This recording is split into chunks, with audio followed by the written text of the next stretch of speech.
Ibadan is fast growing, but it's Yeah. still sort of a place where people want to come and relax. So my farm, for example, in Ikorodu, is beautiful, and I look forward to a time where everyone is just coming to relax under the bamboo shade. We are having stretching exercises and just have a holistic wellness thing. Combined with our juices, our supplement powders. We have teachers there. Even small hut, so people can just come and relax and eat fresh fish. We have fish as well on the farm. Fresh Oh, fish, nice. poppers, cucumbers. Just eat well. So yes, there's definitely a tourist side to explore there. Definitely a Yeah. tourism aspect to explore there. Yes. So let Yeah. me just say one thing. That's why when I say everyone should get into agriculture, I'm not saying everyone should get into poultry or crop production. Look at what you're doing. It's also agriculture. Mm. Agriculture is so Yes, it is. vast. Yes, as I Yeah. mentioned, it's highly underutilized. That's why I talked about the microbiologist. Pardon me, the food. Yes, because they have a place. Right now we only currently see them working in places like NAFDAC, but I need them. I mean, I'm literally working with food like supplement powders, right? So I need Yeah. them. I need constant research, iteration, constant lab Yeah. works. So I'm talking Yeah. from a pain point when I say that everyone needs to get their foot in agriculture. Yes. It's really valid. I think that the episode I had with Seni Endurance, who runs like a greenhouse farm in Nigeria, specifically in those states as well. So I think at some point in the conversation, we're talking about like using organic farm inputs, Nigerian-based organic farm inputs, and I was like, but yeah, sometimes I can't even trust this Nigerian-based farm inputs because when they tell me like, oh, this particular nutrient is this level. And when I take it to the lab to test it, what I was told is usually sometimes different from what it is. And I was like, and is that like that sometimes that they have to like import products in and some products coming in from other countries, it doesn't really do as well as it would have done in those countries, maybe because of like climate and all those kinds of things. Mm. I said, these are the things that our food scientists, our plant scientists should have been Our working on. our Seeing how, researchers. yeah, Our seeing how our we can researchers. Yes. Yes, just seeing actually. how we can make our own in-farm inputs in a way Yes. that is also useful to our climate that we are in, so that we Yes. don't have Yes. Yes. a lot of important things. Mhm. Yes, But and I would I would okay, say more. I'll say more on that aspect. For example, something that is upcoming now. I mean, it has boomed in the past, but a cash crop that is upcoming now is coffee. You know, Coffee is okay, upcoming in Nigeria, but it has boomed in the past. But the issue yes, with the current quality of coffee right now is that it's being used as fillers in other mm, countries. So it's not used as the original. And this is because of the lack of, people, personnel, like with intellects. We are yeah, having a lack in the right intellects that should actually be exploring this aspect and improving the true. quality of our food, of our crops. And so it's as we are talking, agriculture is greatly underutilized in Nigeria, and we're just scratching the surface. We're not anywhere yet. Yes. Yeah, every single episode as I speak with experts in different fields, it's just very enlightening for me. I was having a conversation with someone last week. We talked about post-harvest losses and Mr. Continental. So he was talking about the fact that with agriculture, there's also this logistic part to it, and they're like specialized like haulage system or specialized vans, cooling vans for product. I was like, wow. And I said, Yes. okay, that's also like an investment route for Yes. investors. So Yes. investors shouldn't only be looking at, how do I have like a No. poultry No. planting. No. No. That's not what agriculture is. No. That's Like, not we all. are That's even not all having these agriculture. conversations. Like, there's so many places to Yeah. explore and just like make so Yes. many beautiful things out of it. And even with your line of work, there's just a lot that can happen there. Trust me, because health, wellness, That's like a very paramount, booming, multi-billion dollar industry. Yes, actually, yes, yes. Actually, post COVID, after the COVID-19, everyone realized that they needed to take their immune system seriously, because any small virus, in the air, and everybody is crashing. So I think that post COVID really changed a lot of things, especially in the health and wellness industry. Mm-hmm. Yeah. Fantastic. So we've had a lot of amazing Bad. back conversations. So let's now dive into our main conversation. But before I do that, I would like to say welcome to everyone that's joined us today.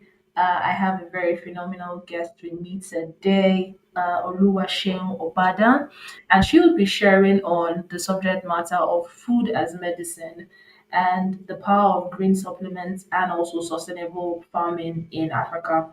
And why are we having this conversation today? Personally, I believe that health is wealth. And, as humans, just like she mentioned, highlighted earlier on, taking your health seriously is like taking yourself seriously. So that's like the basics of everything you want to attain in life. Like once you're healthy, you can go out and conquer the world. And so Oluwaseun will just be helping us understand better as regards, green supplements and things along those lines of the conversation. So before we delve in, I would like to sort of read out a bio so that everyone gets to, see her as the expert that she is. And there's a very interesting element to Oluwaseun, and you're going to hear it in the bio. There's just a very interesting element to her. Um, Oluwaseun Obadan is a visionary architect who is also an entrepreneur, and she's passionate about reshaping Africa's food system through sustainable agriculture. She has a background in architecture. She graduated with first class honors in a bachelor's and excelling in a master's. She has also applied her design expertise, to create innovative, efficient, and sustainable farming solutions. Her transition from agriculture our transition into agriculture is also driven by personal health journey that sparked a deep commitment to accessible, nutritious food.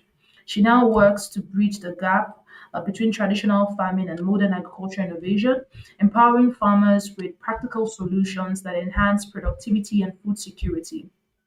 Beyond agriculture, Oluwaseun is a dedicated advocate for youth empowerment. She's the lead volunteer with Club 200. She has impacted over 1,000 young people through education, employment initiative, equipping them with skills and opportunity to build a better future. Her work reflects a deep commitment to sustainability, social impact, and the transformation of Africa's agricultural landscape. Guys, with as I've said, a standing ovation, but I can't see you guys, but a clapping ovation. Welcome today. Welcome to the podcast. How are you doing Thank today, ma'am? you. I'm fine. So you hear chicken in my background. This is Nigeria. We have chickens moving around. I Yes, think I think it also speaks to the practicality of how you do your stuff. I'm It telling you, it does. I'm a so it's farmer. I'm a farmer. I can't help exactly. it. So, okay. Exactly. Like she eats Yeah. organic chickens, not frozen chickens, organic chicken, guys. And it's all about wellness and medicine. So we're going to be having a deep conversation Yes. today. So Yes. my very first question to you is I'd like you to sort of share with us because as we listen to your bio for those of them listening, there's the part where you are an expert in architecture, and so how do you merge construction and farming? Like why that? You could have just stuck to your being an expert in construction, architect, beautiful designs, but why farming? Why? So Thank share with you. us.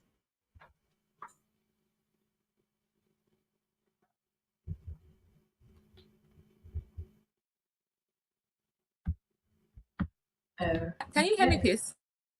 I can now hear you. At first, for a minute, you were out of the call, and you're practically out now. Okay. Are you back?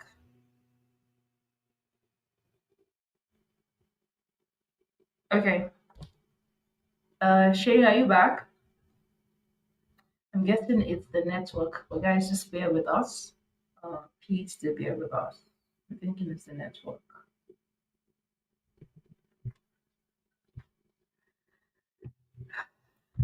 Okay, I'm thinking it's the network. Okay. Shane, are you back now? Mm. I can't hear you though. Oh no, I can't hear you. You're mute. So you might want to check your device for your audio. You're mute. I'm not sure if you can hear me. Okay. Nah, I can't hear you.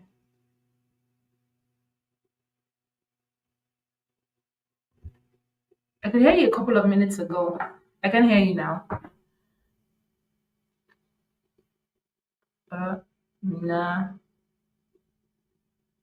No, I can hear you. So do you want to like drop off and then log in back as well? Maybe that would help. I'm not sure.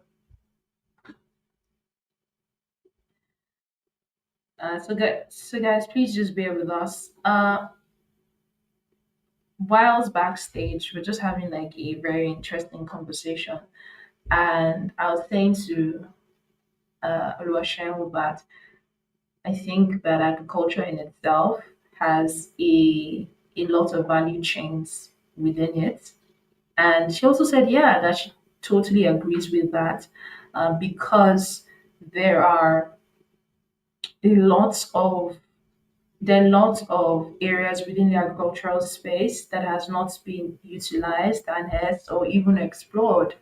And she was just saying like, oh, okay, even within agriculture, there's a room for her to sort of exercise her architectural expertise within that as well. And so, yeah, I totally believe that. I think that over the years, when people hear about agriculture, what majorly comes to mind for most persons is just the fishery, poultry, crop, crop production. However, as I begin to have these conversations with experts within the agricultural and the food system space, every single episode it just becomes more clear that regardless of the profession that you're in, there's just like a space for you within the agricultural, food system industry. There's just like a space for you, whether you are a microbiologist, whether you are a biochemist, an architect like Oluwaseun herself, an accountant, just name it. There's just somewhere for you that you can definitely fit in, whether you're like a business person. Because in agricultural sector, there's still a need for like business development managers, project managers, product managers, like a designer. There's so much that we can definitely do within the space. I hope that she's able to come back in shortly. So just bear with us, just sort of bear with us this call on this call today. Uh, if this is like your ever first time of hopping on the podcast, uh, I typically do this because I want young Nigerians, young Africans to be able to just see that agriculture in itself is a viable means for economic empowerment and that it can be, and that within the sector we would be able to be more food secure. I think Sharon is back now. Hi, Sharon. Hi, can you hear me now? Yes, I can. Thank you so much for coming. Yeah, thank you for having me. I think it's a network glitch because I could hear you clearly and I was Okay. not muted. Yeah, but I think it's a Oh, network wow. glitch. Okay, fantastic. Well, I can hear you now. You can hear me. So I think we'll just delve into the conversation. All right. The last question I just sort of asked you was, sharing with us your journey from architecture and then merging it with Yes. agriculture. Yeah. Like, Yeah. tell us what led to that for you. All right. So everyone always asks this question. However, what really happened is what I call my growing story. I always like to share my growing story. I had a first-hand Mm, experience with greens, and how they healed me and improved my health. okay. I was working my 9 to 5, and I experienced a slight accident, that triggered my health. So I realized that I was having, I didn't realize I was literally diagnosed that I had anemia. And this was very, very stern anemia. It impacted my health so much. At that time, many things that I was taking wasn't working in terms of medicines. It just wasn't working, you know. And so my mom started juicing greens because she was just frustrated. And she was just like, no, no, this girl is not going to get get ill.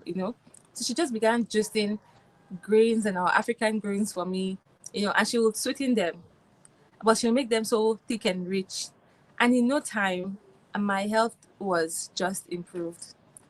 From me being on the bed, I was active, I was alert. That moment was a light bulb moment for me. I was able to see firsthand how our greens can improve our health. Many times when we were a lot younger, we were taught about balanced diets, you know, Mhm. and we were talking about all the fat and oil and minerals, everything. But Yeah. I'm sorry, in our foods these days, we probably have just two or three. It's no longer, our foods are no longer balanced, and it's one of the major causes and major food insecurity crisis. So many times we think we are eating well, but we are eating subpar. So Mm, a lot of times we need these green supplements, these green juices, this green, because it goes a long way in helping us to consume 3 to 4 cups of vegetables. So I think that perhaps I was already below my regular nutrients, yeah. and I probably needed this um greens to improve or jack up my health. And that was probably what happened at that moment. But all I know is that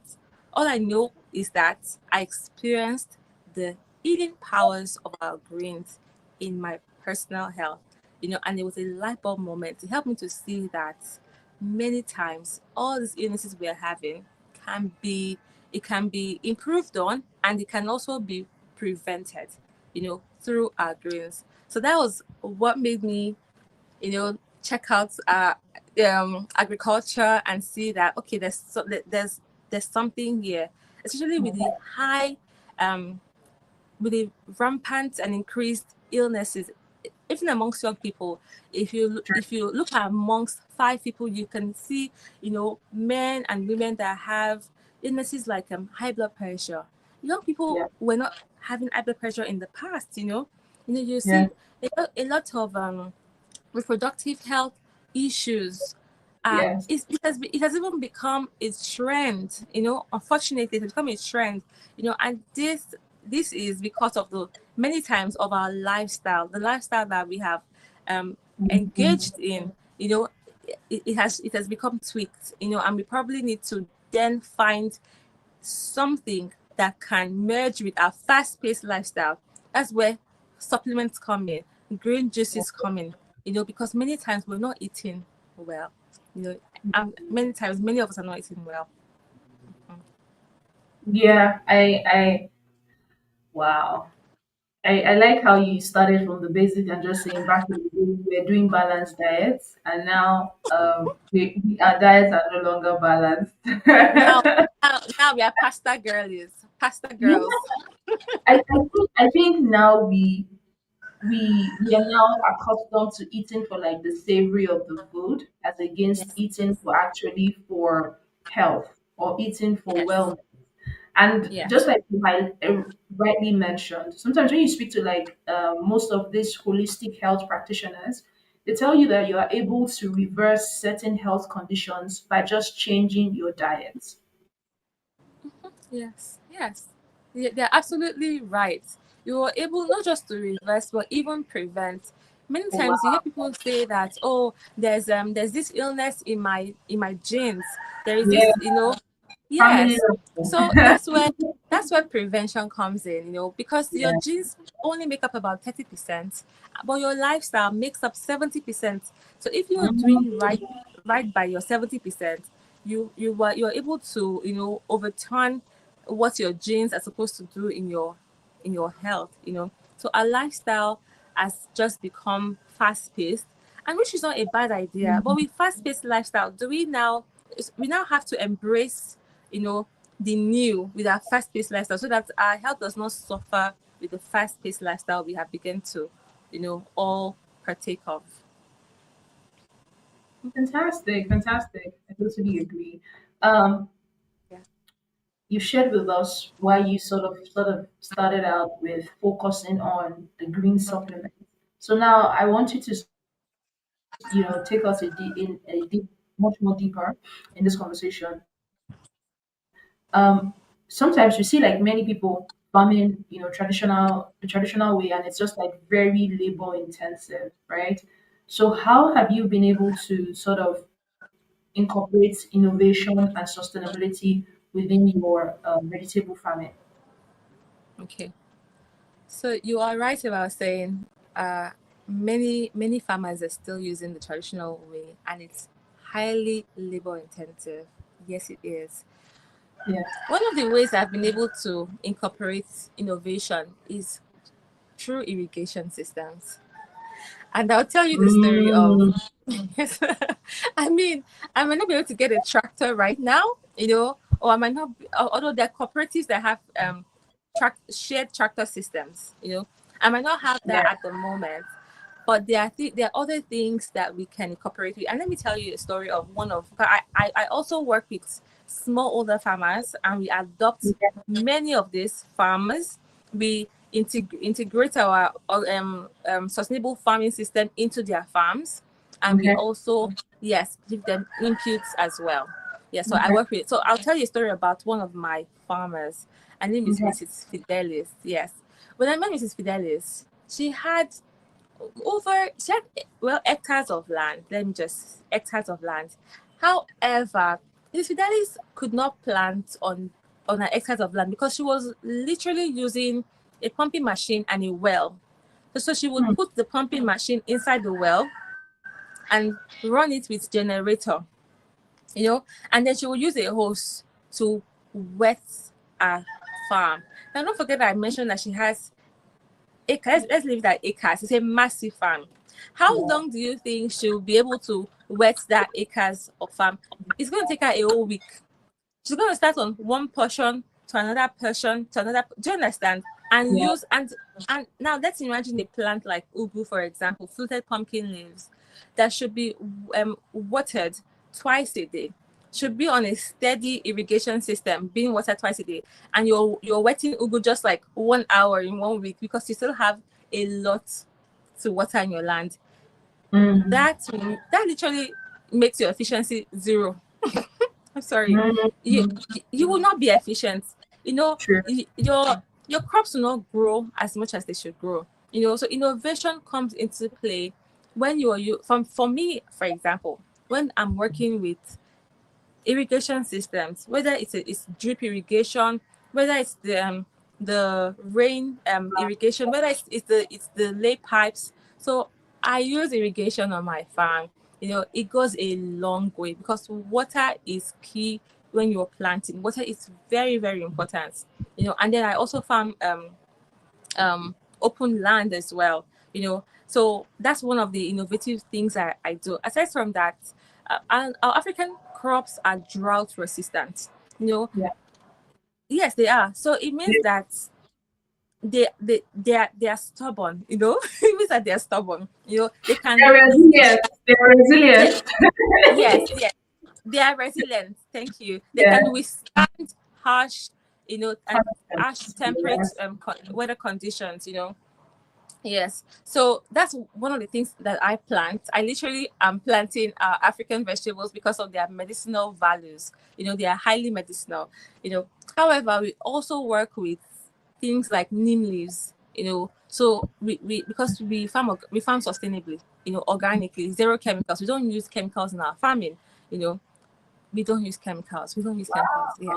Wow, I'm you telling do. you, yeah, because we are into agriculture and nutrition, so we always have to have drums of neem leaves, and this is where another person can come in to say producing organic fertilizers using things like neem leaves, using things like there are lots of herbal solutions that you can use. Organic manure, a combination of cow dung.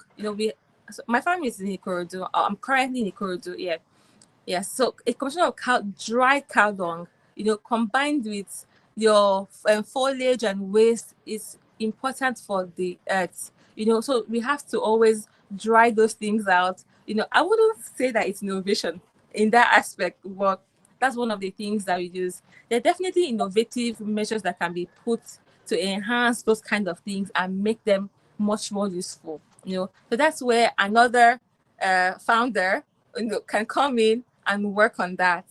But at the moment, what I do is we use cow dung. We also use neem leaves.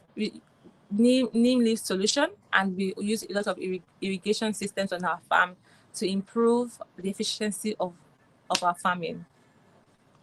Fantastic. So do you know that, interestingly, just listening to you, unknown to you, you're also implementing the circular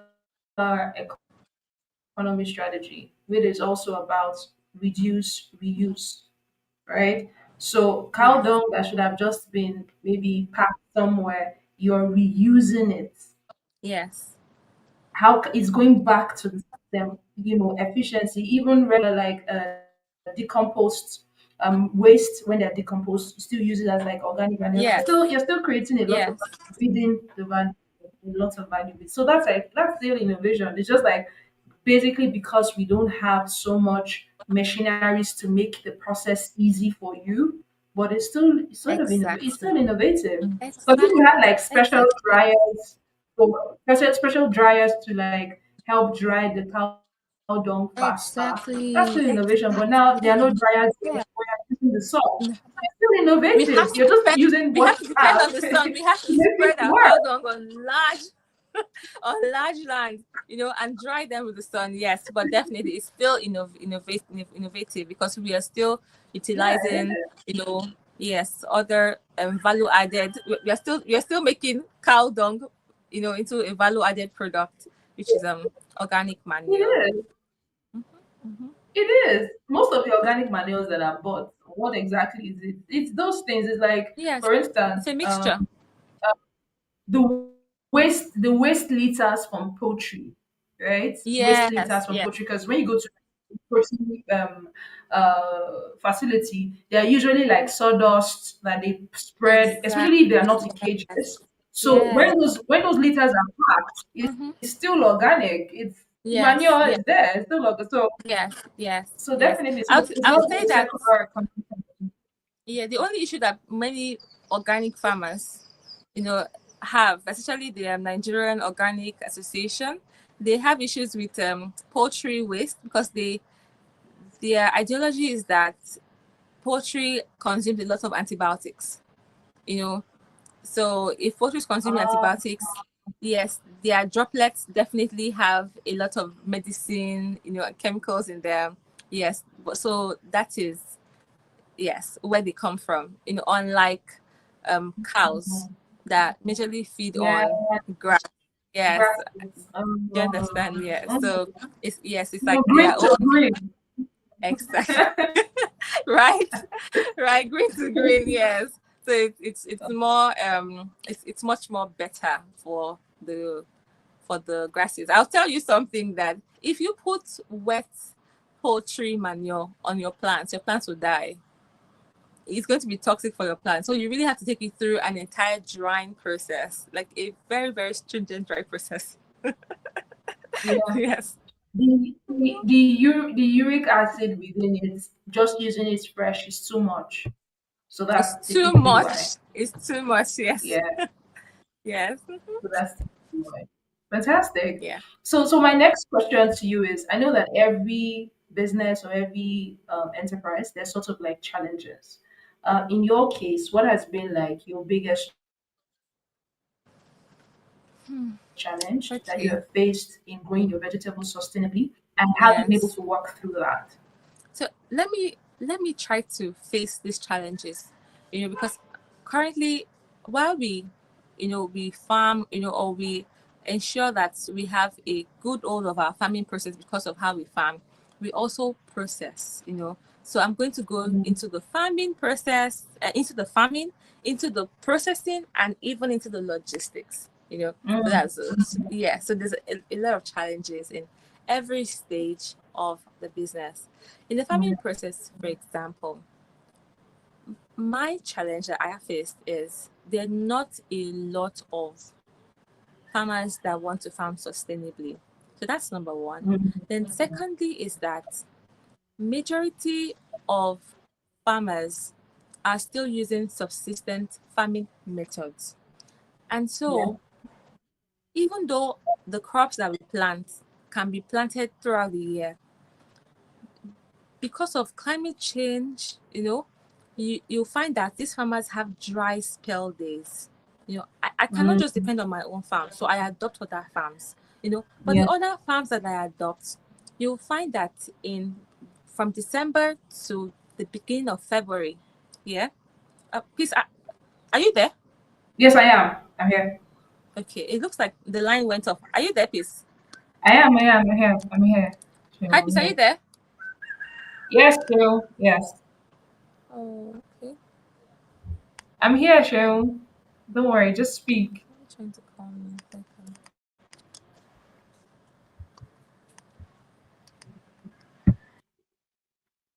Oh, okay. I think she dropped off again because of network issues. So, guys, just be patient with us.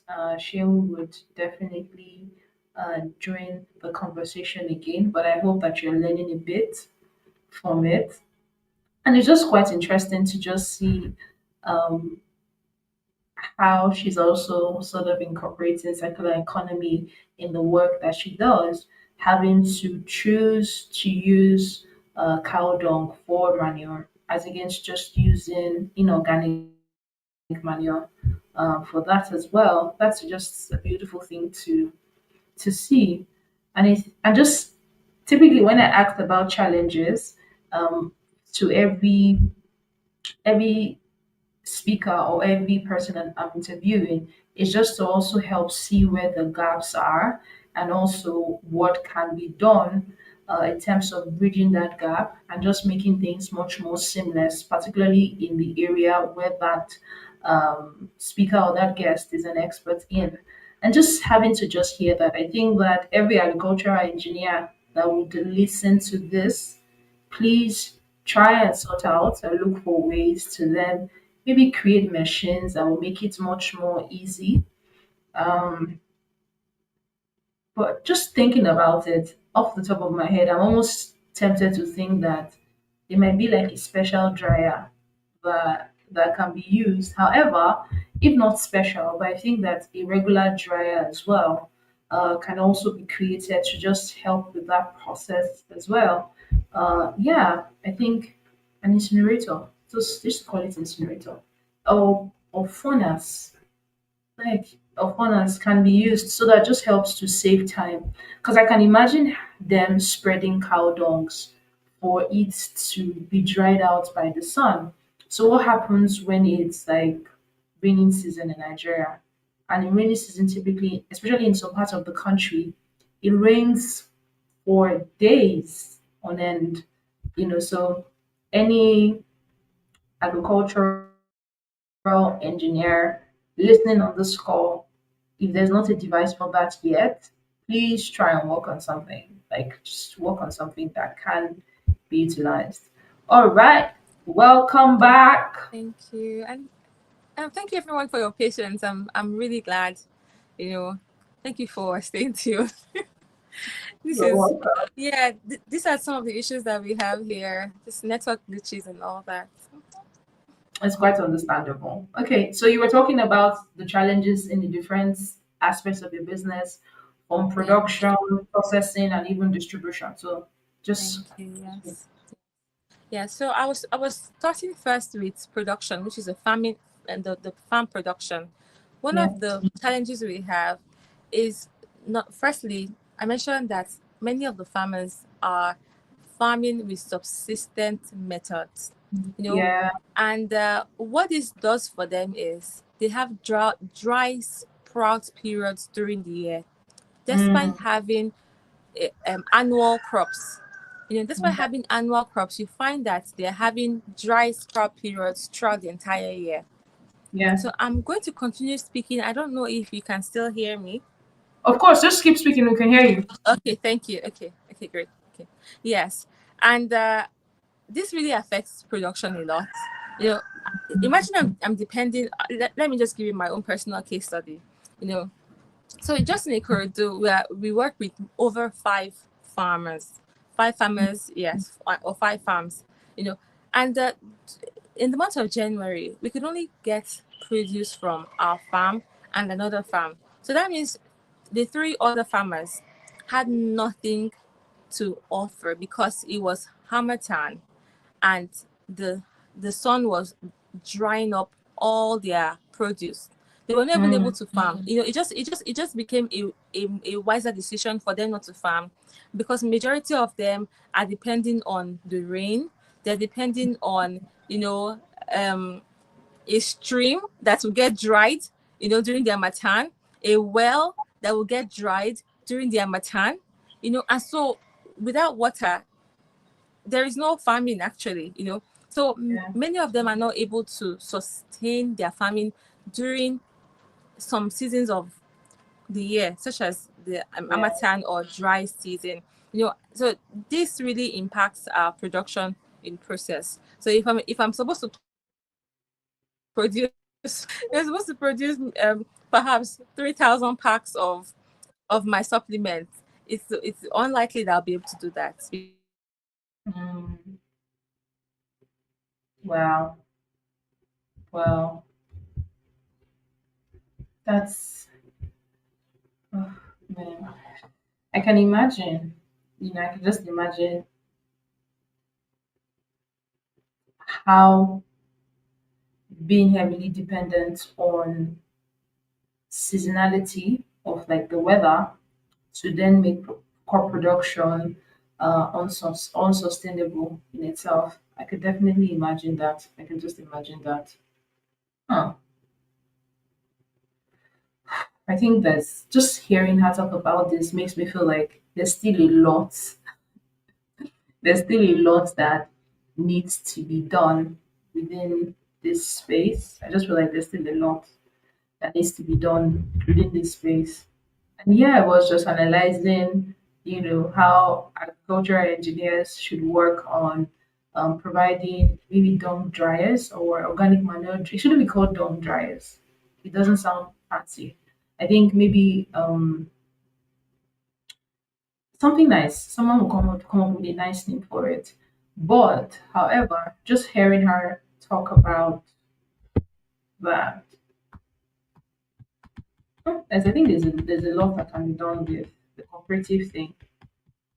Maybe and most of all these farmers don't have access to like resources that they can use in drilling boreholes for their farm so that it is much more easier for them to carry out irrigation. In the case of the lady she highlighted, at least she had like a well. And so she was, using like a pumping machine to then supply water to a large acres of land. But just imagine having like a drilling like a borehole there that can just help as well. There's just a lot that needs to be done within the space. It's just a lot. Well, guys, thank you so much for your patience. I'm thinking that Sharon would join us shortly again. It's just a bit of network glitch, but thank you for just sticking around. And I believe that this conversation has been enlightening for you, my viewers on the other end. Thank you so much for just sticking around with us and bearing with us through this network challenging times that we are having at the moment. Yeah, and just hearing her, yeah, speak to these things, like in terms of like the challenges, I can imagine. how just one sort of challenge in one's part of the value chain, which is like the production, is also having like a huge impact in terms of the value add, which is like the processing. So if she's not able to like get a lot of farmers to buy off their farm, their vegetables, in addition to that in her farm, she might not be able to sort of meet up with the quota uh, in terms of the green supplement that she produces. Wow. Is I even as I listen to these conversations, I'm also just learning a lot in terms of what is feasible. I don't think this is Hi, on. Cheryl. Hi, Peace. Thank you for being persistent and resilient despite the network glitches. Thank you. I'm trusting that it will happen. I've changed my internet, so I'm trusting that we would go smoothly from. Okay, Mhm. okay, fantastic. So you were still sharing on how Challenges. when the yes, the farmers are not able to like Yeah. farm sustainably also affects Yes. you, your ability to like your value add in terms of your supplements, reducing the Yes. number of production rates. Yes. And I also shared on how this can largely impact our production, because if we don't have enough, produce for production, then we're not able to reach our capacity, even if we have, all the demand. So Yeah. this alone can impact so many things. Aside from the supplement part of it,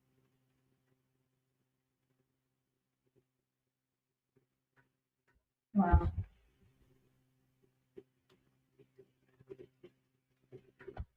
how this that we do, we also do continue. 'Cause I know that there are no network glitches anymore, and I'm just going to continue. Yeah. So this alone impacts us greatly. It even has the ability to stifle and even stop a business. Yes. One of the ways that we solve this is by improving our farmers, by adopting farms. I will say that if you're a processor, yes, if you're a processor and you depend on this produce, you need to see how you can help your farmers. Because in the long run, they are impacting your business, and that's what we do. So we have a system, a cooperative system, where we actually gather farmers in clusters, train them and improve them because of our long-term vision. So we have quite Yeah. a number. Yes, we have a number. We are actually looking at over 100 before the end of this year that we have confidently trained.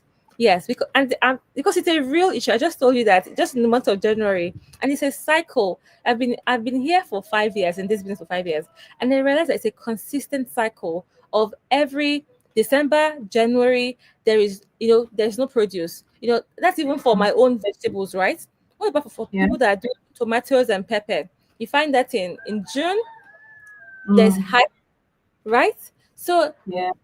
yes, so these have a lot to play in our farmers, especially our small older farmers, as they are the bulk bearers of agriculture of our current crop production system in Nigeria as smallholder farmers. So we actually have a lot of work as innovators. We have a lot of work to do when it comes to helping them thrive. Because them thriving will help me to thrive. So we have an entire system, a cooperative system, where we impact and improve the lives of our farmers.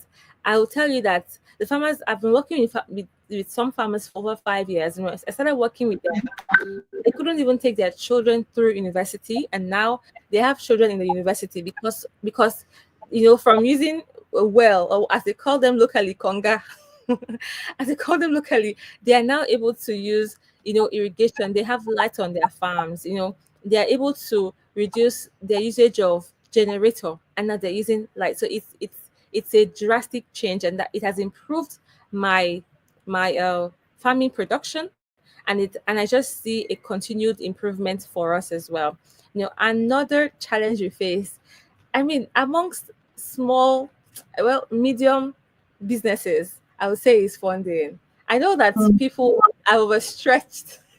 Yeah, we will stretch this. It is real. And I'll tell you, when you start your agriculture business, especially when you're doing things like maybe poultry farming, snail farming, crab farming, it's all capital intensive initially. But when you begin to be a proper business, as you begin to scale, you begin to need real machines. You begin to need freeze dryers, dehydrators. You begin to need irrigation systems. This is where the millions come in. Because this is what takes you from being a business that produces um, no, small numbers to tons. You Yes. talk about 10 tons. You cannot produce 10 tons with 1 million naira capital. I'm sorry, even 10 million naira capital. You can produce 10 tons with that.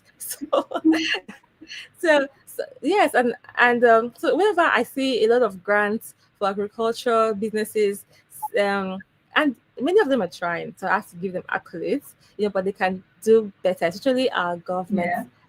must do better for agriculture businesses, because agriculture businesses need a lot of monetary finance inputs for them to become $1 million businesses in Africa. They need good financial inputs.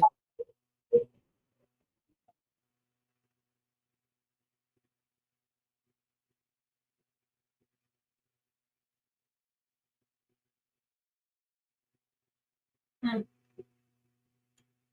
Yeah.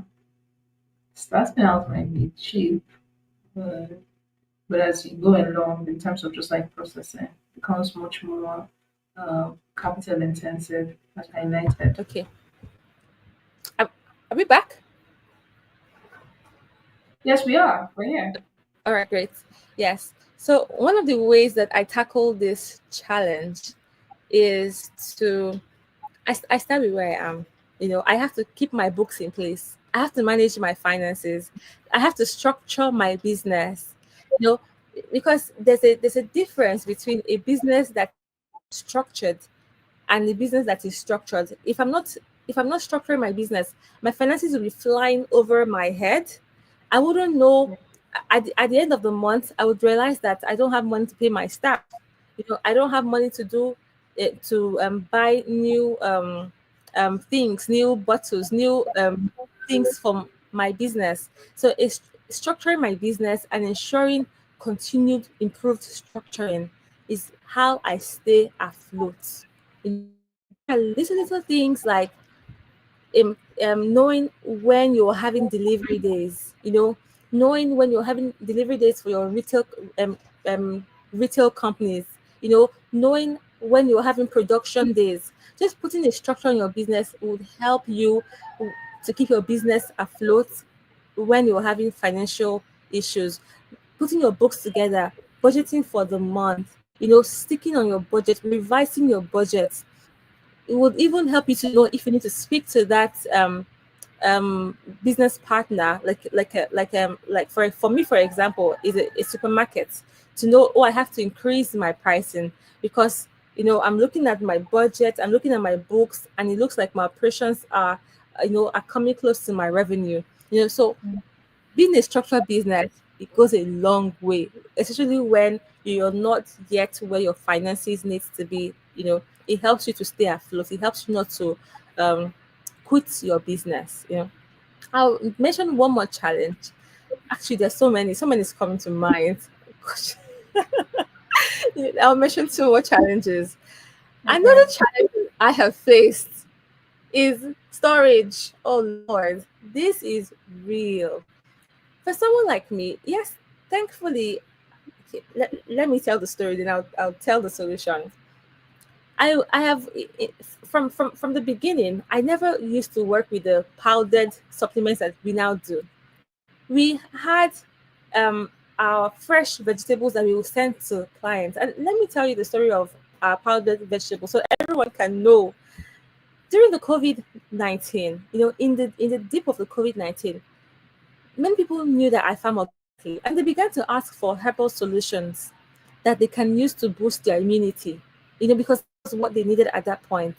I combined a bunch of 5 African Yeah. leaves together that people can make smoothies, with.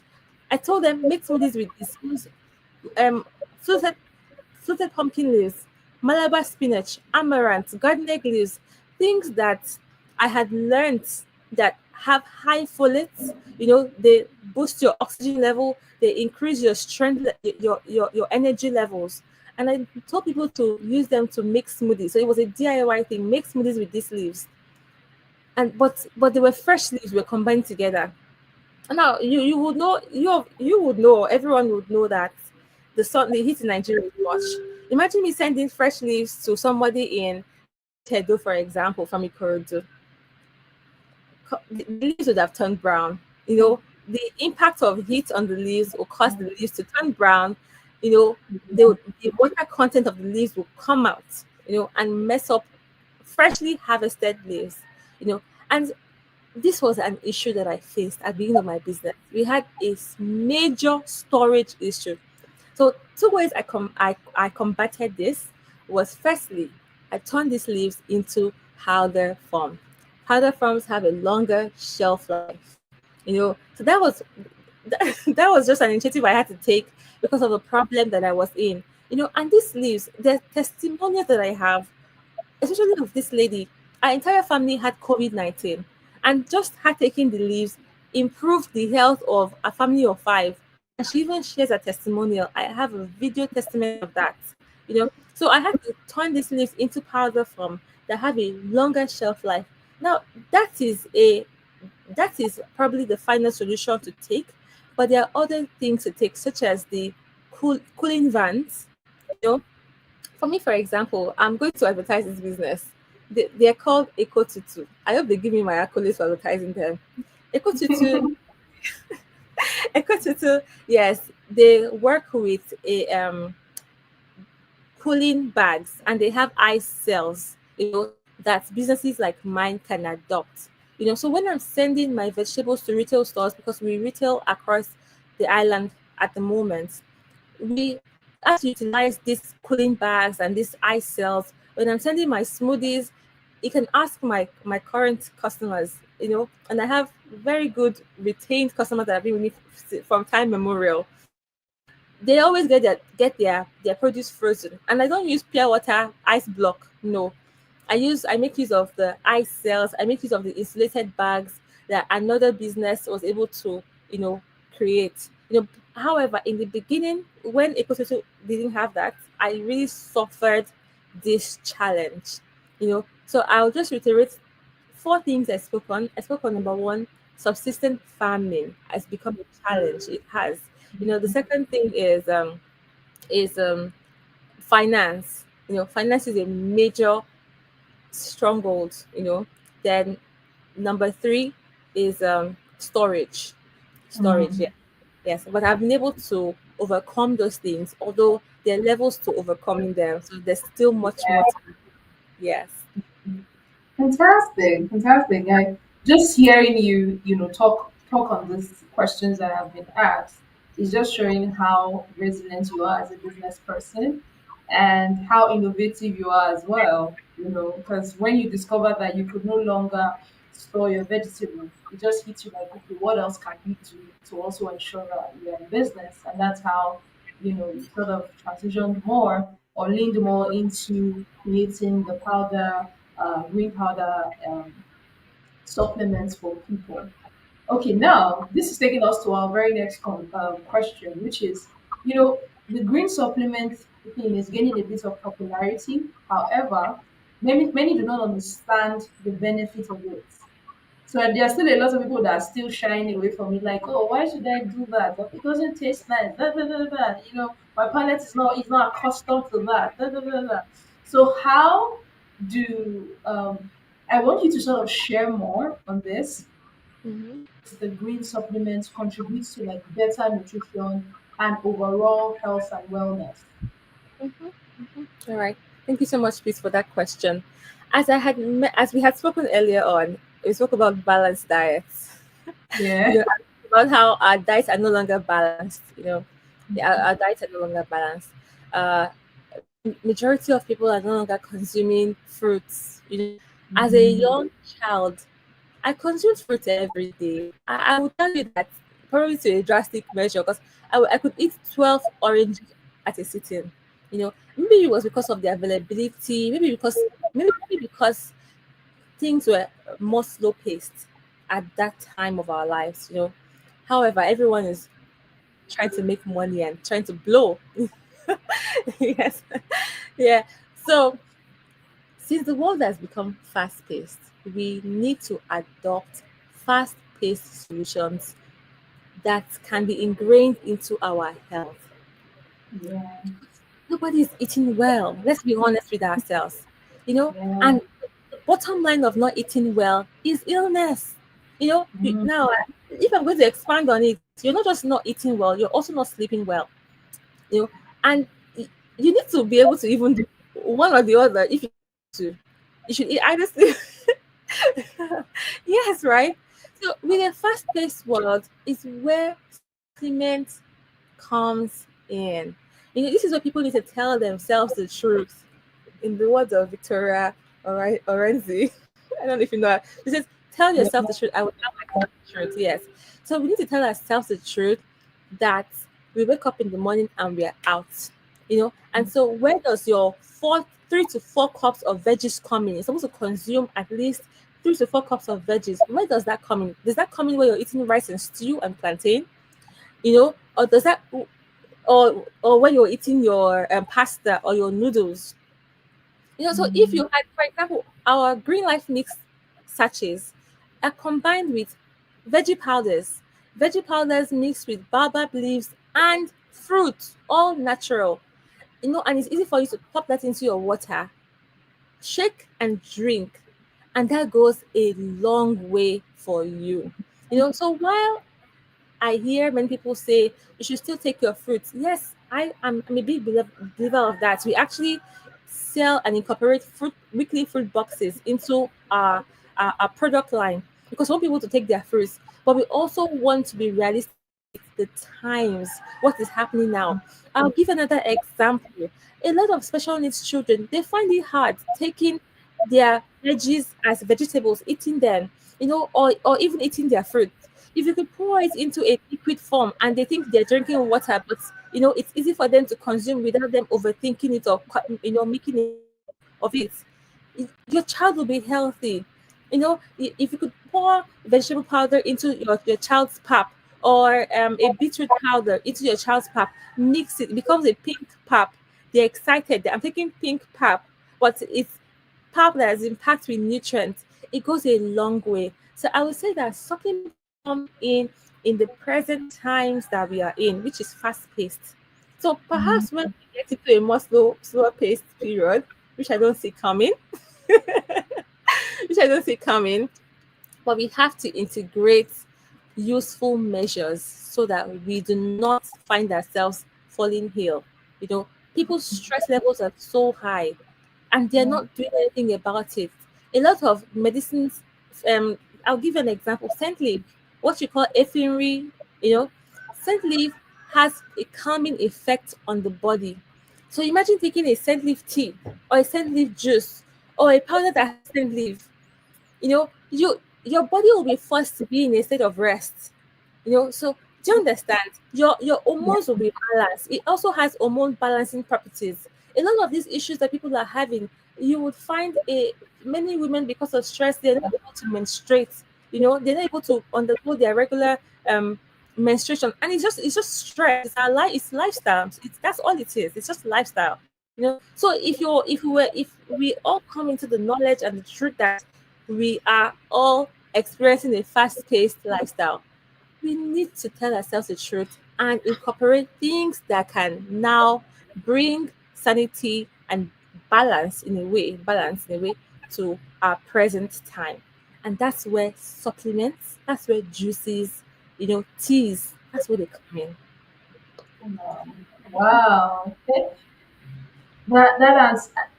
That you answered that question in so so much details that is even making me think. Um, when I was in uni, I think I studied agric-economics, and so there's a part if you study agriculture for university. So the part where in like your fourth year is like your industrial training, the entire fourth year. Like, So at this time, we had gone to NIFOR, Nigerian Institute for Oil Palm Research. And so we're there, uh, and they were talking about food fortification. I'm just saying what you said. They're talking about food fortification. And so in my mind then, as a very young person, I was like, is it possible? Is there a way we can maybe fortify our gari in a way that is now so nutritious that it could compete with like golden more or cereals and things like that? And this, it makes me believe that okay, it's still along the lines of just fortifying your food and See, still incorporating the necessary micro and macronutrients that you so, need for healthy yeah, living in your food. So like okay, it's like a seamless way to make it incorporate it into your lifestyle. So yes, for anyone listening, Sheila has said it. Green supplements is the way to go. It's like adapting to the world. It's yeah, like being agile. So the world is moving fast, but help you just move fast alongside. Just have your green juice. Just bring out the sachet, open it, put it in the and glass, stir it, drink. On the go, you're good, and you you're know that good. your Yes. nutrients. You're getting the nutrients. Hmm, fantastic. This is really really nice. Really good. Really Thank good. you. Yes, it So is. okay. So my next question to you now is for someone that is sort of new to the idea that food is medicine, right? What are like the simple dietary changes they can make to improve their health using like this plant-based nutrition? Simple Okay. changes. All right. So for someone that is new to food is medicine, I would I would I would give two major changes that you can use to improve your health. These things I'm sure you have countless number of times. But one thing I'll say is start your day with either greens, and I'll say green juice, start your day with a green juice, or start your day with a turmeric solution, or start your day with something that is alkaline in nature. That's where I'm driving at. Mm, Yes, a garlic, um, it can be garlic, turmeric, and cucumber with greens. Start your day with something that is alkaline in nature. It gives your digestive system a good start into the day. It prepares your body to receive even more nutrients. By the way, if you're using turmeric, always include black pepper because it makes the nutrients in your turmeric more soluble to your body. So start your day mm, with anything alkaline in nature. It will give you a good head start for your health.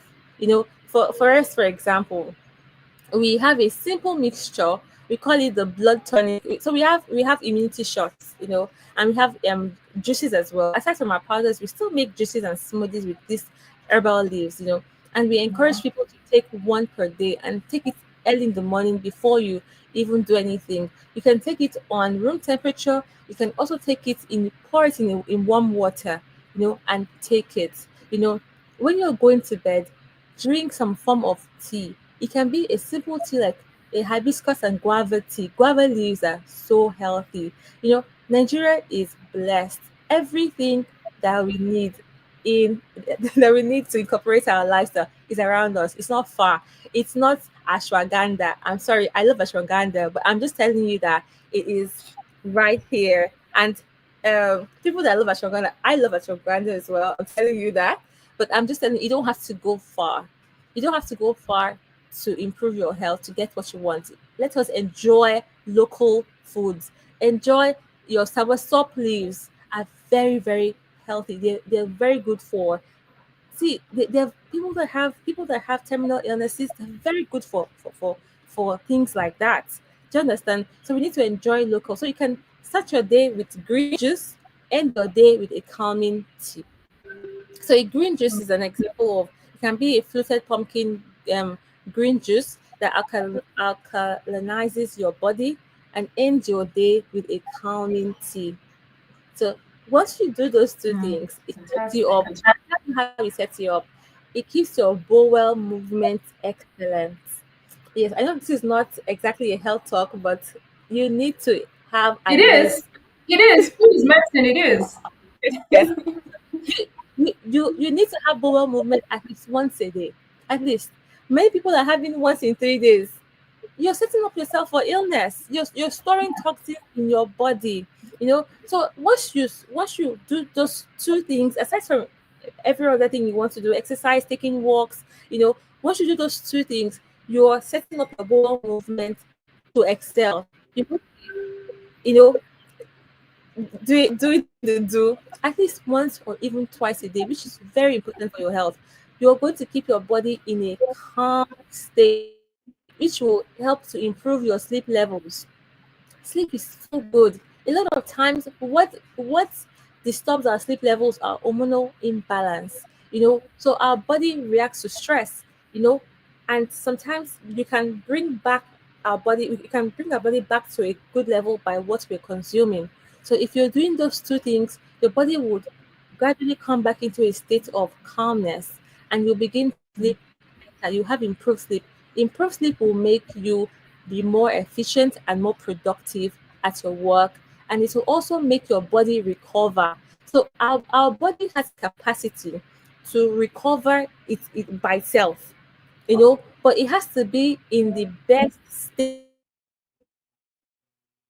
Because if you are just on the go, on the go, on the go, and you're not doing the right things, then you're not giving your body the opportunity to recover to its well grounded state. So those two things I would say for anyone who's new to food-based medicine, start your day with a green and or alkaline solution. And I've given examples. Examples are things like greens, turmeric, garlic, and end your day with a calming tea, such as an hibiscus, guava, soursop tea, things like that. They help our body to be in a calm state. Ginger, include ginger in that mixture. Your body will be in a calm state. You feel refreshed every day, and you look as beautiful as peace over here.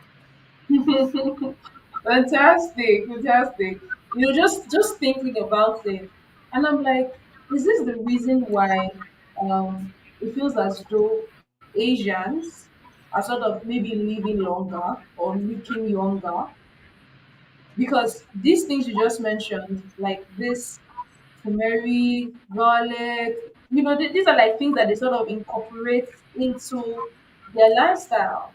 Their I was lifestyle, just yeah, yes. I was just having a conversation with I was having a conversation with my sister over the weekend. And she was like, oh, she had she had been she just recently got back from Sri Lanka, and she was talking about how they do a lot of teas and this and teas and that. I was like, huh. I was like, Excuse me. okay, that's really, really, really good. To put it like it's sort of easy. These are things that we have around us. It's not far fetched. It's It's not. around you. Just take Yeah. advantage of it. It's not far Yes. fetched. Yes. Fantastic, fantastic. So, Yes. in Africa, particularly in Nigeria, because we're in Nigeria, there's a lot of food insecurity and also a lot of malnutrition. There's still like major issues, right? How do you in any way think that the green supplements helps with bridging the malnutrition gap, whether with children or adults? I think adults don't think that they are malnourished. They only think of children when they see those children looking like that they have kwashiorkor, like big stomach, big head. But I feel like there are a lot from just listening to you today. I feel like there are a lot of adults that are malnourished.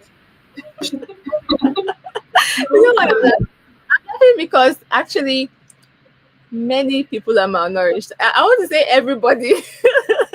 No, no, but of course not everyone. But majority of people are malnourished. And I'll tell you why. This is why you have things like iron deficiency. This is why you have, these little minor deficiencies here and there. It's because people are malnourished. I sat down once with a pharmacologist, and he was telling me that if we would incorporate greens into our regular lifestyle, there'll be no issue of deficiencies. We wouldn't have any, Mm. but because it's not in our lifestyle, I saw somebody farmer telling me some time that Nigerians don't have any problem with eating greens. It's part of our soups. And I had to tell him that people eat soups. mm, It's not. No, I want you to be. I want us to be honest with ourselves. How many times do you eat afang? Isn't you eat afang maybe once in 2 weeks? Like a celebratory meal. Your amala and begiri. When I was younger, amala I was eating every day. um, amala and ewedu was eating almost every day. Do you understand? It was Yeah. something that your mom has bought already from the market. You're eating ewedu almost every day. But nowadays, it's eating almost as a celebratory thing. Like you're excited. I'm going to this Abula restaurant to go. And it's not a common lifestyle basic thing anymore. You know, and Yeah. it's very unfortunate. So supplement powders, they are very very useful. As I mentioned to you, it's like I'm just reiterating what I've said before. They are very useful in improving food insecurity when it comes to malnourishment, because they go a long way. They are able to solve the issues that we're experiencing with our lifestyle changes. You know, they're able to they're able to make things quicker and faster, and just make things more compounded. As you mentioned about biofortification, you know, it goes a long way. But I want to also mention one more thing when it comes to food insecurity and malnourishment. A lot of our plants are supposed to be medicine, but when they are not farmed sustainably, they are lacking they are they have lesser nutrients, than they should have. And when you eat a plant that has lesser nutrients, it doesn't improve your health or as much as it should. When you're eating a plant that has been, packed with a lot of chemicals, food doesn't become medicine anymore. Food might even start becoming poisonous, unfortunately. So this is why for us, farming sustainably is very important. And I have to say this, for African vegetables, it's honestly simpler than we think it is. It's not that hard. You know, it just takes dedication. But it's not as hard as I mentioned to you. Our African vegetables are drought resistant. So if you left them, how many times do you see your leaves just growing randomly? D- think about it. Do Yeah. you see Lots of do you time. see kale? Do you see kale or broccoli growing randomly in your environment? Oh, I just saw, No. a bird pollinated this kale leaf or this asparagus and it's No. growing in the background. But I have to even tell you, during rainy season, if you come, it grows like a bush. Ewedu is propagated everywhere. You know, so the reason why I'm stating this is to tell you that they can do well by themselves. So even including the manure and everything, it just makes it more richer. So adding chemicals into our farming process now might unfortunately come from a place of lack of education and greed. Mm, When you want something to come out in 3 weeks or 2.5 weeks rather than the 4 weeks it's supposed to come out. So it might not have to we're not probably dealing with lack of better education. And I'll tell you the truth, many people do not know that farmers who farm with chemicals do not consume their chemical vegetables. They always have a different patch of land where they farm the vegetables that they themselves are consuming. So let that sink in. Let that sink in. Yeah, yes, because so if a lot of things has to do with lack of education, probably policy making, to reduce the some people might not just be able to stop at once, but perhaps they can reduce we can have policies that shape how much of these chemical fertilizers and what type of pesticides we are using. So people are just not using things that, yeah, because some of these pesticides, they even have the duration of time that before you harvest your plants. But you see, many of these farmers, in 2 3 days, they've put these chemicals. They're harvesting by the next or the third day, which is very dangerous, as you still have residues of those chemicals on your plants. So all things I'm mentioning, they they have great eyes when it comes to malnutrition. They make food poisonous rather than making food medicinal. So we have a lot of integration to do when it comes to education. Educating people about how food should be medicine, and how people should consume green powders to get ahead of their nutrients supply in their body. Fantastic, fantastic. And you made it like a very important point whilst you were just talking more on this. You had highlighted about like policy change. And so that would be like my next question before my final question. I know I've had you here longer than I promised.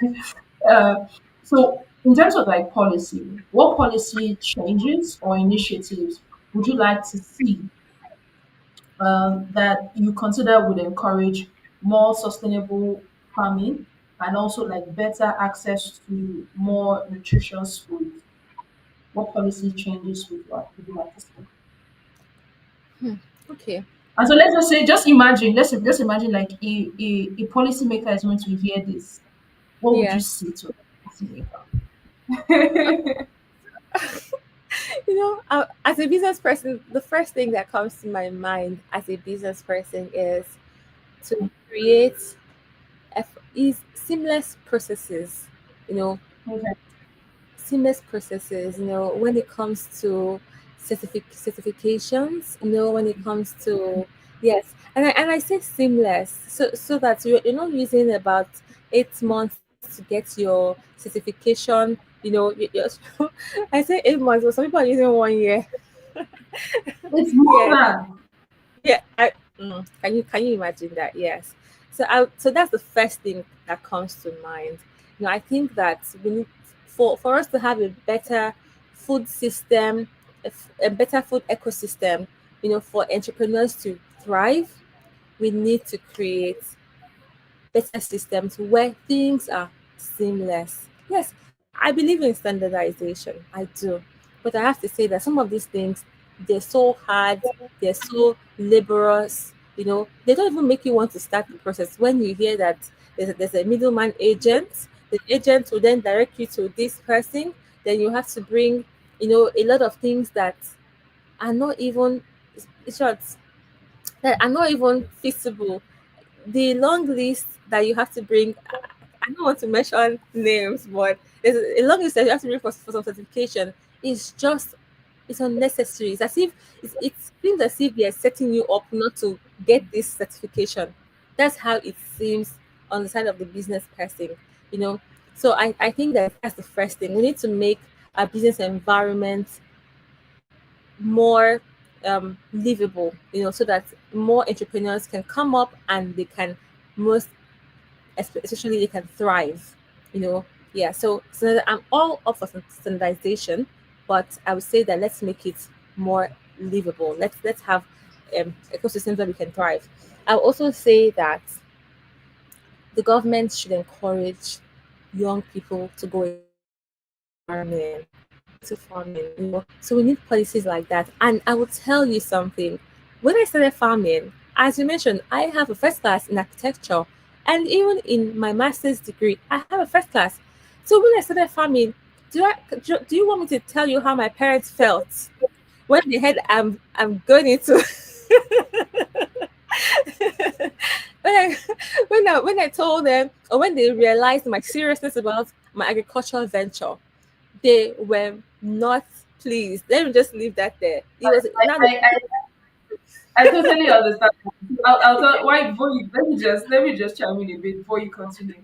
I remember when I was more younger, before I went to uni, and so I had mentioned to my grandma because at the time I was living with my grandma. So I had mentioned to my grandma that I wanted to go study agric in university.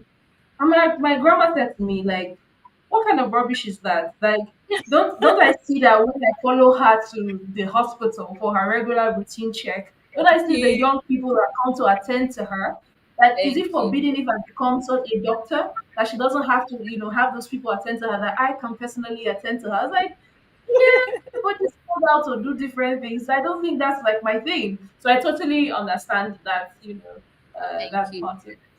Yeah. So there's a part of the government where the the government has to encourage young people to get into agriculture.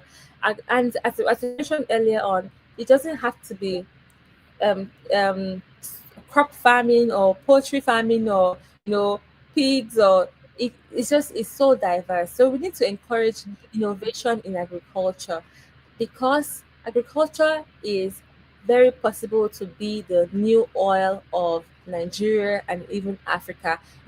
It is possible that agriculture is the current gold, but we need to till. We need to till. And tilling is creating, good policies for young people to come into agriculture. So that agriculture is not seen as a poor man's um, job anymore. Then another thing I would say is for the people that are already in agriculture, for the older people, for the farmers, we need to also create, and I see this very likely, we need to create policies that help them make money. And where I'm coming at is with off takers. Let me just give an example with off takers. Yes, I've been here, so I speak from experience every single time, and I speak with passion and pain.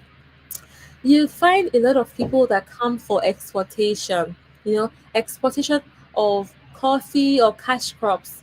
You see them coming in their choppers, but the people that are farming, they can barely fend for their families. They can barely fend for their families. So the grassroots is suffering. And it's the same grassroots that is called the backbone of agriculture in Africa. But we have the grassroots suffering. So when government creates monetary policies, we need to also ensure that these policies are actually being implemented in the grassroots. That the farmers, the smallholder farmers, they they are able to at least take their children through school. So that farming should not any longer become a poverty-stricken job in Africa. Actually, Africa, Nigeria as a whole. Do you understand? So Yeah. yes, yes, and I'm so grateful for what you're doing because when people see me, doing agriculture, it inspires them to Yeah. think that there is, there's a light, there's a path that has been paved. Perhaps there's something good that can come out of this. So we Yeah. need more young people thriving in agricultural ventures. We need more policies that are created that push finances from the grassroots to the top. So not just the innovators, but also that are being implemented from the smallholder farmers. Yeah, so that's Mm. a few things I have to say regarding that. Fantastic. I think that all the points that you expressed are very salient points. I remember last week on the podcast, Mr. Continental that's into post-harvest losses, managing of post-harvest losses. He talked about the fact that just because of a lot of policies, you would need like over like 100 kinds of accreditations or certifications to move products from, let's say, like Kwara to Lagos. Over 100 from Kwara to Lagos. And I was just shocked. I was like, it is within the country. We are not saying, we are not taking it out of Nigeria. It's within Nigeria. Nigeria, yes. And even with this attainment of certification thing as well, making the process just a rigorous process. I had to call a lawyer friend yesterday. I said to him, someone is working on a trademark for me, and it's been over a year. I was like, I have not heard from the guy. I called the guy, True. when it's out. I had to call the lawyer. I said, please, can you help me understand this? He now said maybe it depends on the classification. I said, my dear, it's just one classification. I don't Mm, understand why it's taking 14 months. This is something you should just check. Okay, you say you have published it. Is anybody contesting with the name? No. Oh, yes, no. Okay, give me feedback. Let me know. And so yeah. I totally understand what you're saying when it's like, it's as though they don't want us to attain those certifications. Just making the person, and if a person is not resilient, you might just sort Yes. of back out. Yes. And I think Yes. that maybe all the way the system is designed is just is making you so much resilient and strong. I think there was this thing I saw on social media probably 2 years back. They said Nigerian has like resilience genes in their DNA. With the level of trials and tribulations you go through, it has like genetic mutation happening within you. You just sort of bring that out. Yeah. Sort of bring that out. I hope that um, the policymaker will hear this and then move to actions. And sometimes it's not even in the making of the policies, right? It's also a thing with the execution. Because sometimes they might just say, oh, yes, this is what's on the books. It looks really good. Like, oh, this is what we're going to do. This is what we're going to go about doing. But in terms of just the execution of those policies, Yes. And um, monitoring and evaluation. Yeah. Yes. that's Yes. that's another thing too. We still have very poor monitoring and evaluation systems at the moment, and so while while there are great ideas that come about, those great ideas, they they go to the wrong people, or they just stay stagnant at some point because we don't have proper monitoring and evaluation. you know when the government says, oh, they're having a training or a workshop for then these people, ma- unfortunately many times it doesn't get to the people that they're having it for, unfortunately. Yeah, so there are lots of great ideas that come about, but poor monitoring and evaluation systems are put in place. And I say this Mm. because I'm living in a farm. So I know what my farmers tell me. Oh, the government is doing that. We've not heard anything yet, oh. We've not seen it yet, oh. They only said they're doing. Do you understand what I'm saying? So Yeah. you hear, oh, this is going to happen, and then you hear, we've not yet seen it, though. It's been 3 months, but it has happened and it has gone by. But the people that it needs to really affect have not gotten much from it at all. Okay, so this will be like my final question, but like two in one. But I'll try to ask it really quick because I know I'm taking a lot of your time.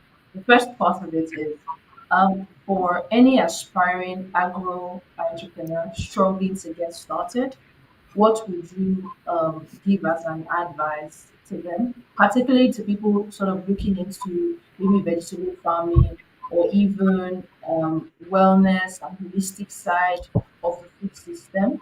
That would be like the first question.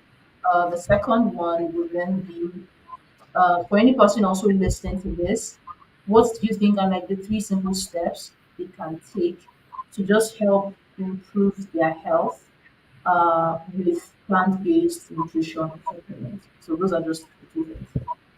Okay, thank you so much for your question once again. So when you were asking the first question, I wanted to bust out laughing.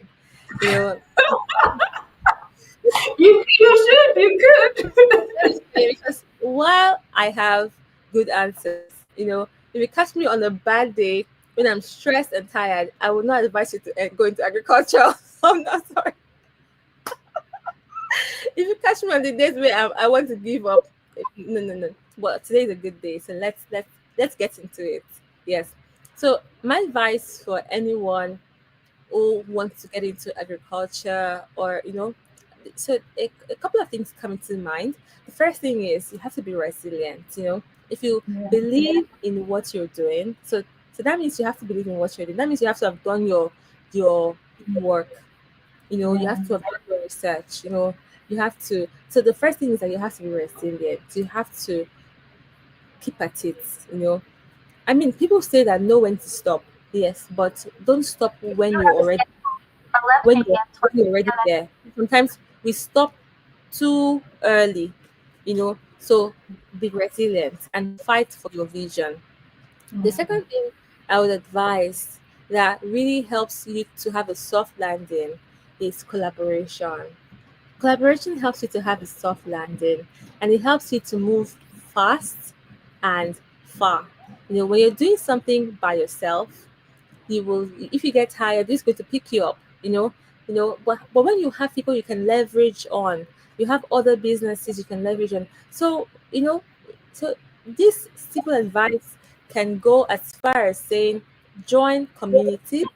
you know ensure that you are in communities. For example, I'm a Faith Foundation alum. So Oh, nice. yes, yes, you have to join communities because you would need the support of other people that are facing the same situation and challenges that you are going through. Yeah, so I'm also an alum of Oh, really nice. AWDE. You know, I also Orange Corners, Nigeria. Yeah. So there are a couple of communities, agricultural communities that you also have to join. And it also goes as far as saying that get partnerships. You know, don't try to do things all by yourself. You know, the food system is wide and vast. So ensure that you are in partnerships, have your community and grow your community. Yes. Another thing that comes to mind, you know, on an advice that I would give is be innovative. You know, you'll be surprised that there are many loopholes in the agriculture system right now because agriculture system is a baby. It is not yet utilized.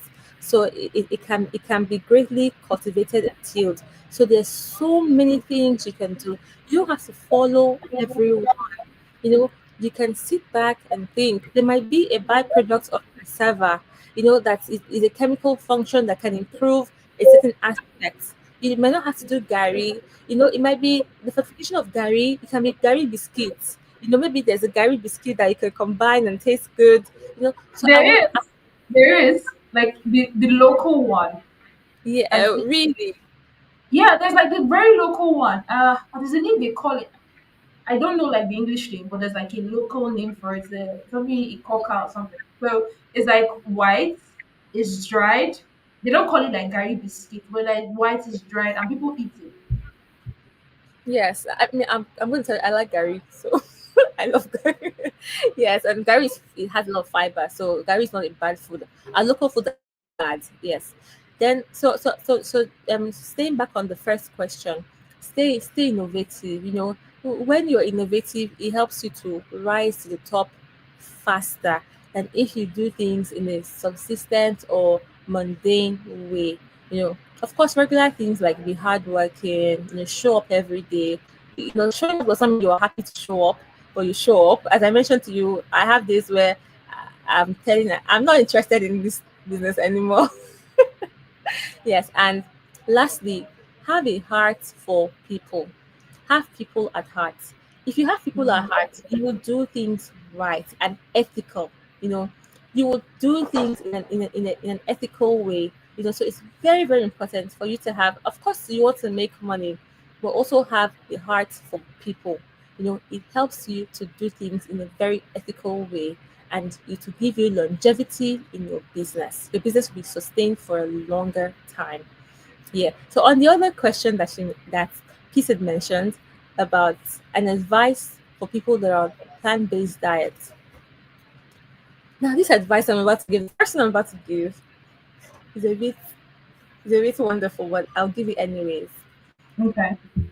Do not overconsume information on Instagram. I'm sorry. I'm sorry. No, don't. It's going to confuse you.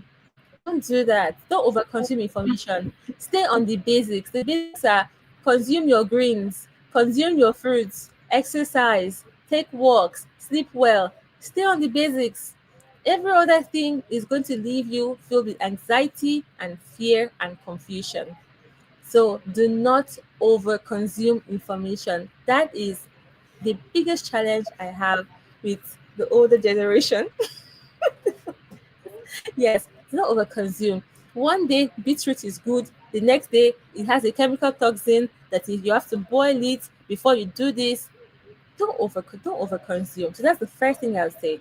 You know, I mean, so stay on the basics is what I'm saying on. Don't overconsume information and stay on the basics. The second thing I will tell you is local is good. Local is good. It means that your local foods, such as beans, ewedu jute leaves, garden egg leaves, Malabar spinach, they are good. Do not think that you have to take kale smoothie before you are taking a healthy smoothie, or you have to take celery smoothie. Now, I'm not disputing that those things are excellent and highly nutritious, but don't go chasing after those things when what you have in Nigeria is good. For example, we have baobab powder in Jos and the northern part of Nigeria, Kano, the northern part, the arid regions of our nation. And Yeah. people are still importing baobab powder from other nations. So you have to let us eat our local and enjoy our local foods and vegetables. Let no one deceive you that efo is sweet, because no, it's just how you cook it.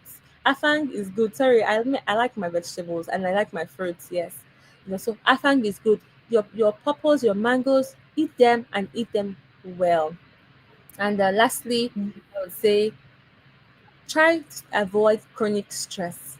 Just try. I know that it's Mm. a bit hard in times like this, you know, but you can balance them by taking walks. You might not be able to join the gym, but maybe walk not under the sun, please. That's going to increase your chronic stress in the mornings or in the evenings.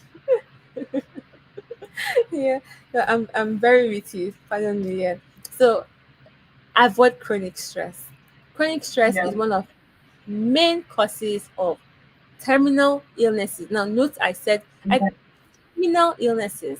Majority of them are caused by advanced chronic stress, and chronic stress is just consistent stress level. Increased stress level that you have not dealt with. So Yeah. avoid chronic stress. So these are the three simple advice I would give to anyone on their health journey. Fantastic. Fantastic. Thank you so much. I like the advice. I like how you're very um realistic with your advice, and also how you try to just share vulnerability by saying there are days you wake up like I'm tired of this. I don't understand what's happening here. I think that I think that regardless of the stage or the phase that a person is at on their entrepreneurial journey, there are days you just wake up and feel like that. I think it's part of the what would I call it now? I It's think it part of always the journey. Yes, it's part of the journey because by the next day you're probably back.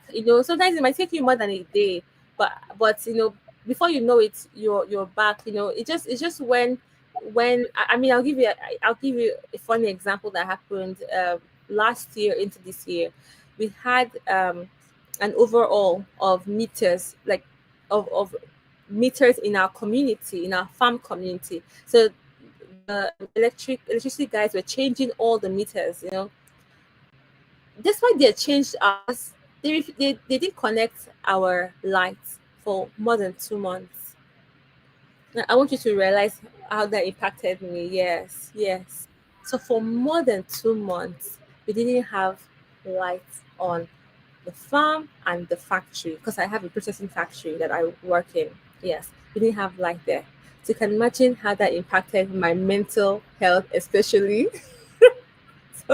Yes, there are definitely days where you are thinking, no, no, no, I'm done with this. This is too much for me. Canada, here I come. No, no, I'm just joking. I'm just joking, guys. Yes. However, so you have to build your resilience. This is why people say when Nigerians leave Nigeria, they thrive because they have a lot of resilience that they've built, towards trials and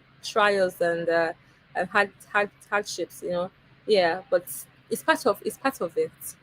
I would say don't give up. Rather, join communities. Communities will help you.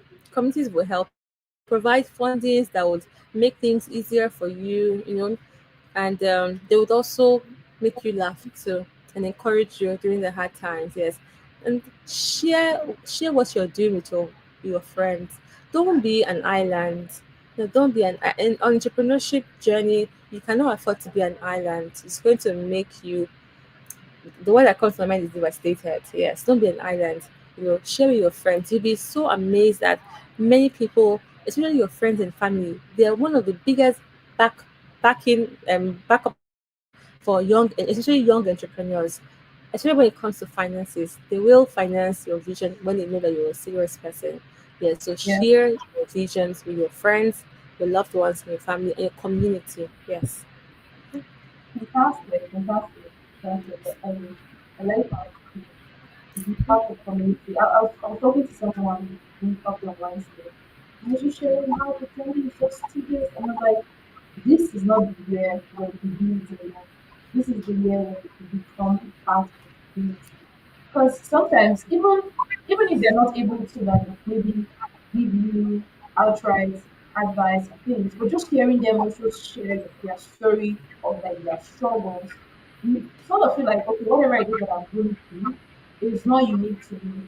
But in that isolation of just being by yourself most times, you feel like, oh my god, this is just a unique kind of challenge. No one has ever faced it before. But Yes. just You hearing get something from another person, separated.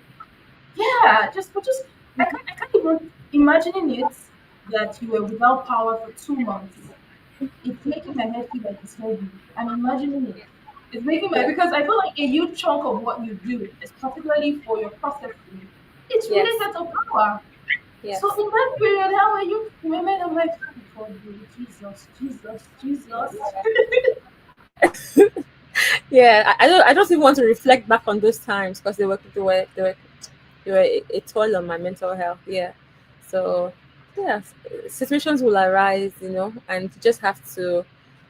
you have to find a way around it, just figure out a way around it and continue moving. Hmm. But the good thing with these things is that it helps you flex your innovation muscle. Can I tell you, it does. I was going to say that. I was, yes. I You told get you, thinking, critical thinking. Just you get critical thinking. Oh yes. my I just god. told you about how we experienced a lot of issues with our vegetables in like our first 2 years. So people will take our veggies and they will send us pictures that, oh, look at it, has gotten bad because we were working with perishable things. And now we barely have those experiences anymore.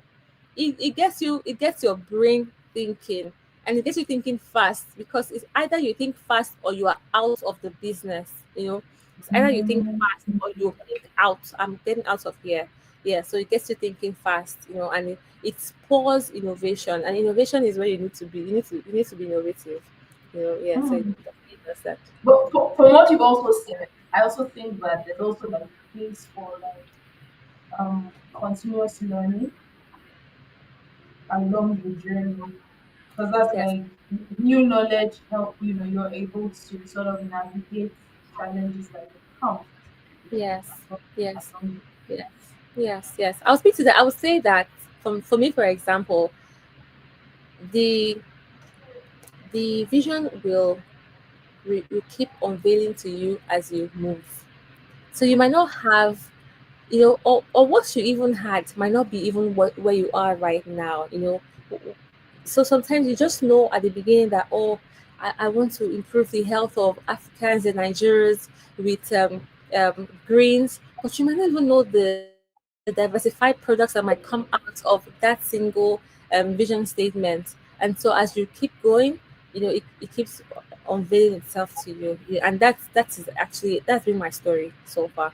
Yes, as I've been going with my customers, I listen to my customers a lot with them telling me, oh, this is what we want, this is how we want. Yeah, you begin to improve on your products and your services, and it begins to drive you to where you didn't even know that you could be at. Yes. I mean, fantastic. when I started, I didn't think that I would have green supplement powders that are flavored with tropical fruits. I didn't think I would have. I didn't know that I would have that. Yes, I didn't know that I would have that. And here I am right now. Wow, wow. So I think like for that it would be just starting from where you are with what you have, and as you're on that path, things will be continually exposed to you. And Yeah. be bold enough to take those steps. Do not be rigid.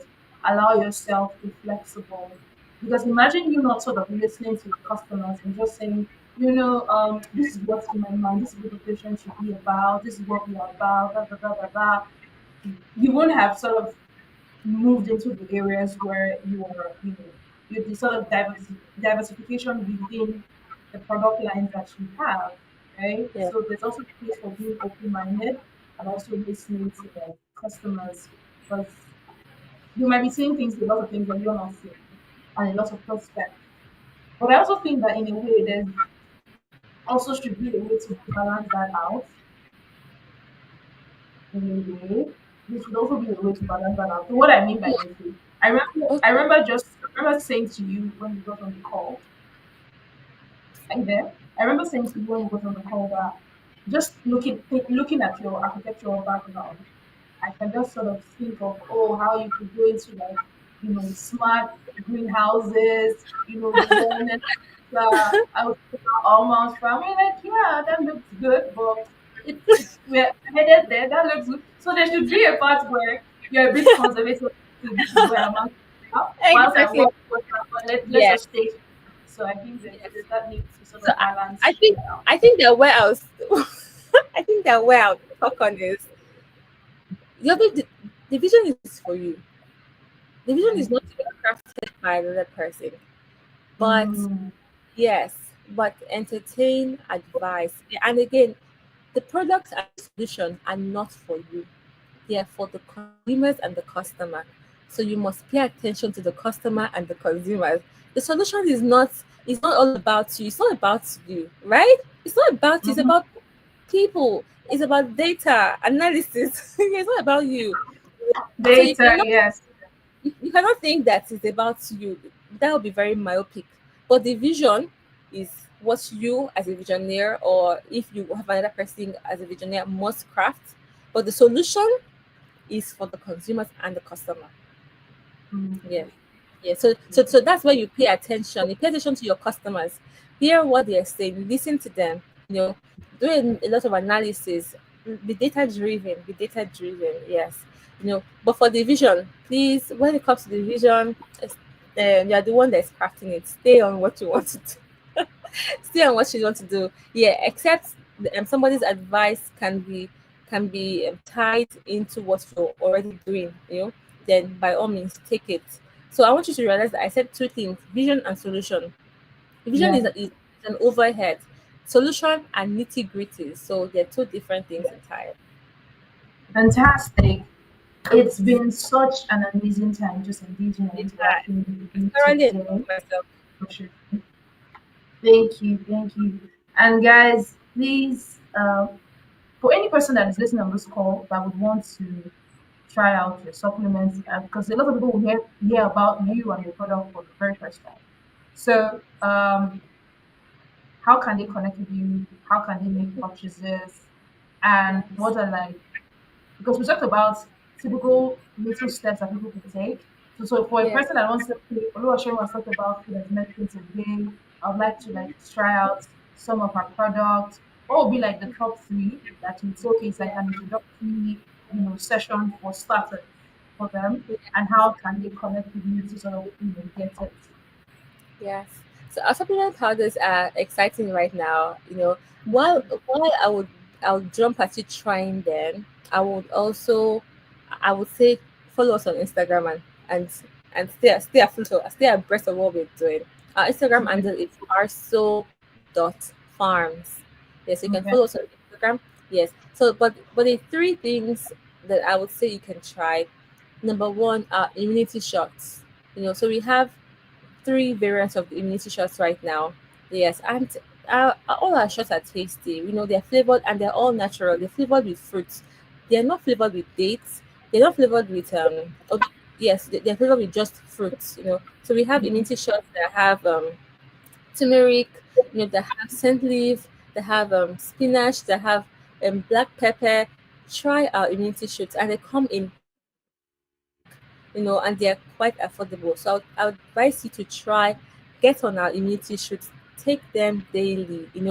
If you take them for a month, I will send you a t-shirt congratulating you on that. You will see the oh growth in. wow, okay, nice, nice. Yes, Just yes, us. yes. Okay. You will see the great improvement in your health. You just live a much better life. I would also say that we have tasty smoothies. People really enjoy our smoothies. We have smoothies Okay. that have baobab powder, avocados, you know.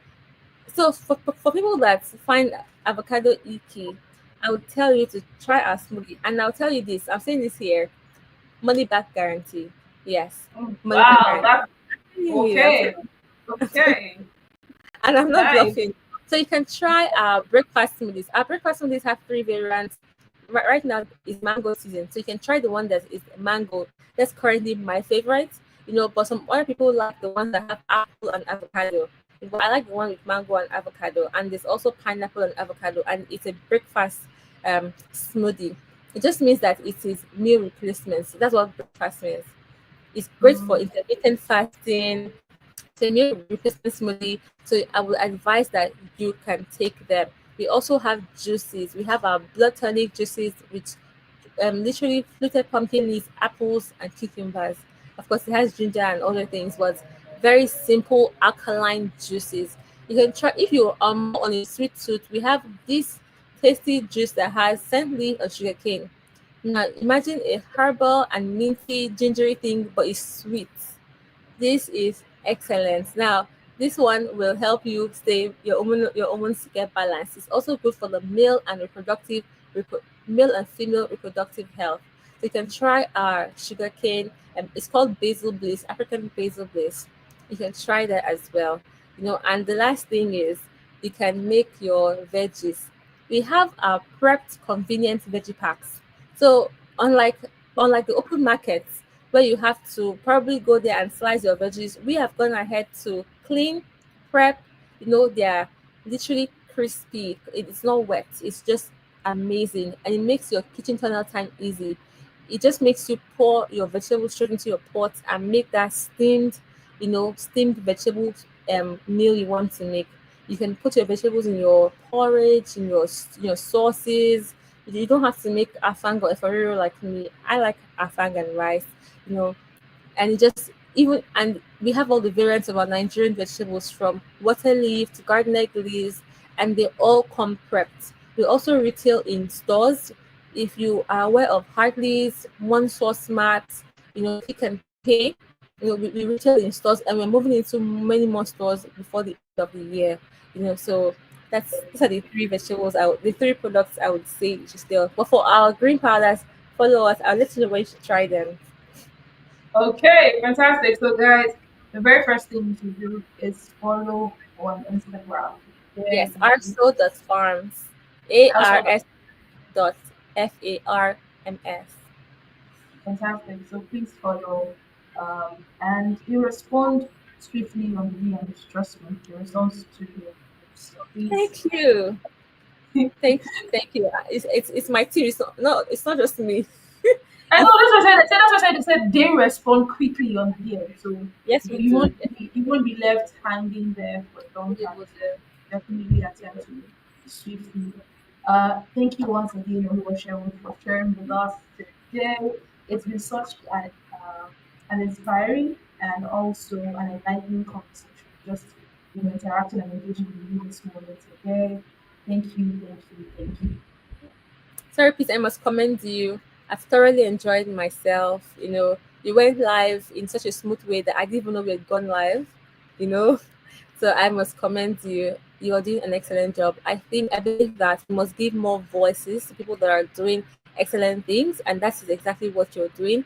And we must also give more voices to our agricultural exploit, and that is what you're doing. So I must commend you on what you're doing. Your style of interview, I've thoroughly enjoyed it. I've laughed and had so much fun. I could go on for hours, literally, but I have many things to do today. Definitely. Yes. Thank you so much for your kind words and also for the commendation. And guys, I'll say this: I have not met Portia in person. I reached out to her on Instagram. I was like, "This is what I'm doing. Do you mind coming to share?"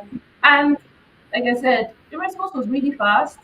And she's like, "Okay, sure. Just let me know by the end of the day. I'll let you know if I'm available." It was just like within a very short time frame. I told her like, "Would you mind coming on?" And she was like, "Okay, sure. I'll definitely work around it. My day is busy."